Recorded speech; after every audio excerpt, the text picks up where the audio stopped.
In a perfect world, there are no disagreements. People always cooperate with one another.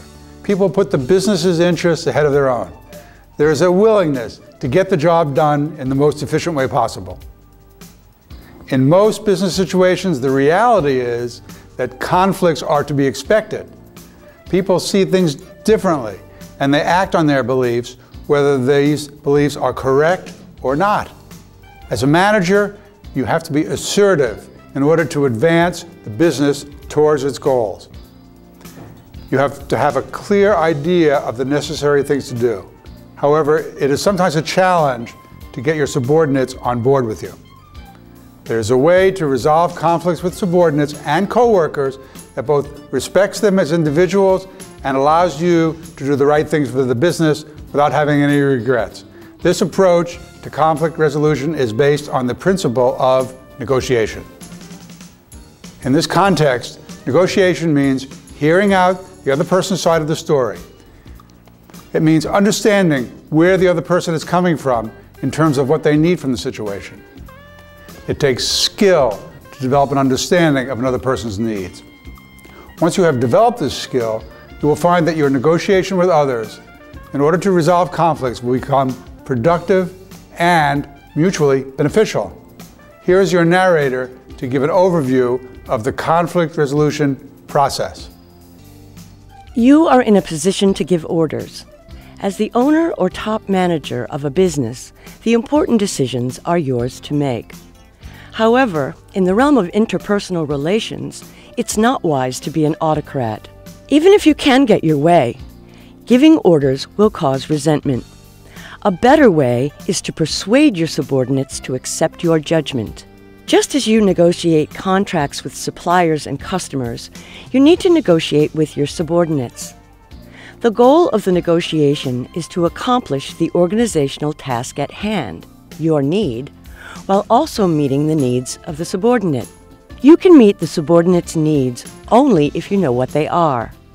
You must find out the subordinate's needs by means of the negotiation process. If your subordinate believes that his or her needs will be met, he or she will perform in a desired way. The process of persuading the subordinate to accept your direction involves empathy. One learns what someone needs by dealing empathetically with that person. In this case, empathy means listening to someone until you understand their point of view and what motivates them.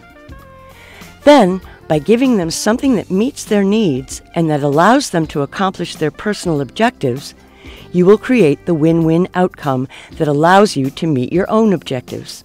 Here's your subject matter expert to explain an interview process that will enable you to resolve conflicts with subordinates and coworkers.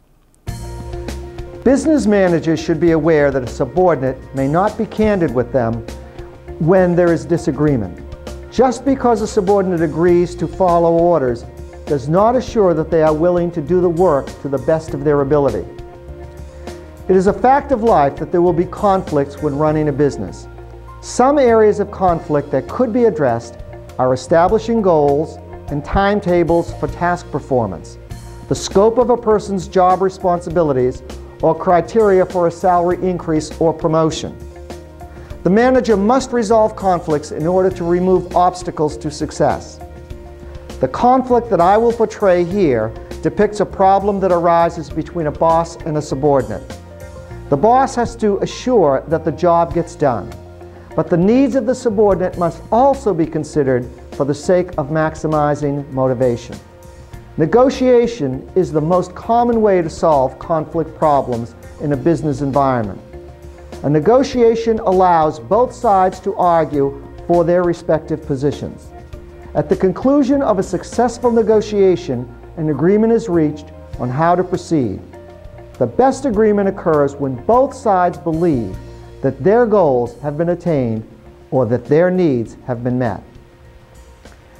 The negotiation process for resolving conflicting positions between a boss and a subordinate begins with the boss calling for a discussion. The boss starts off with a brief description of the conflict that has to be resolved. The boss seeks feedback from the subordinate. In order for the boss to understand the needs of the subordinate, he or she has to listen intently. it is likely that the subordinate will be reluctant to come on too strongly. The negotiation proceeds by means of a question and answer process. The boss uses all of his or her fact-finding skills to ascertain the position of the subordinate. The skills include using open-ended and probing questions, using conversation stimulators such as restatement and reflection, using nonverbal conversation stimulators, and by summarizing to elicit feedback in order to clarify his or her understanding.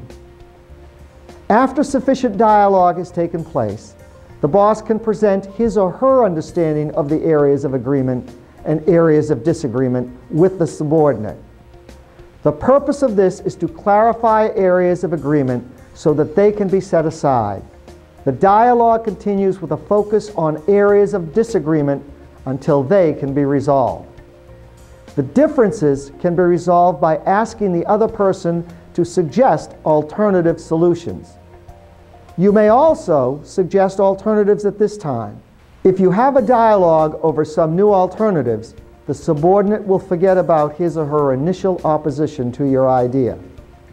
The matter can be concluded by mutual acceptance of a satisfactory solution. Even if the solution is not exactly what you want, there is a benefit in securing the other person's full commitment to a solution. A person will be more motivated if he or she has participated in the decision. Once agreement has been reached, both parties can determine the action steps that should be taken to implement the agreement. Let's look at a role play of the conflict resolution process.